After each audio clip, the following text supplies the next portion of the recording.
so many of us right now wondering, why is the ceasefire breaking down just 3 weeks after President Trump's visit to the Middle East and that big summit, of course, that happened in Sharm el-Sheikh?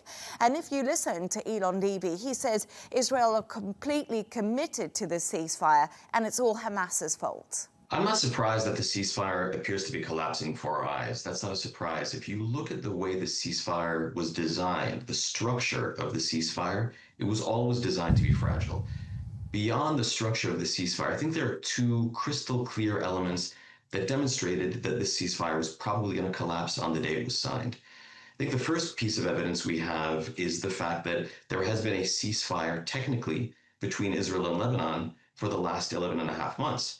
And yet in that time frame, Israeli strikes on Lebanon have been fairly routine, fairly regular. Now, if you ask US officials or you ask Israeli officials, is that ceasefire still intact? They'll say yes.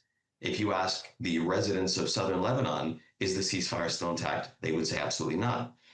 So I think if you look at this ceasefire and compare it to what happened in Lebanon, there's no reason to think that the Israel-Hamas ceasefire would be different.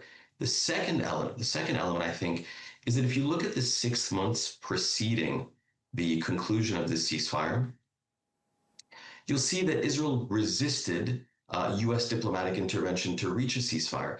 Now, the reason Israel did that is because the US diplomatic intervention didn't constitute actual pressure, right? There was intervention, but not pressure.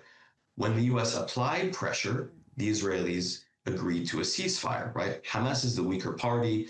They had agreed in large part to this ceasefire many months ago.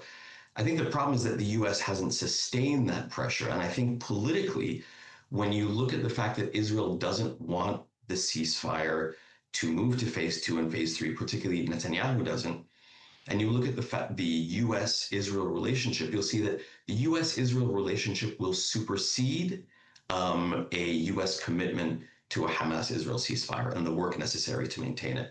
So I'm not surprised that this happened overnight. This had been my view well before the agreement was reached and even when the agreement was reached.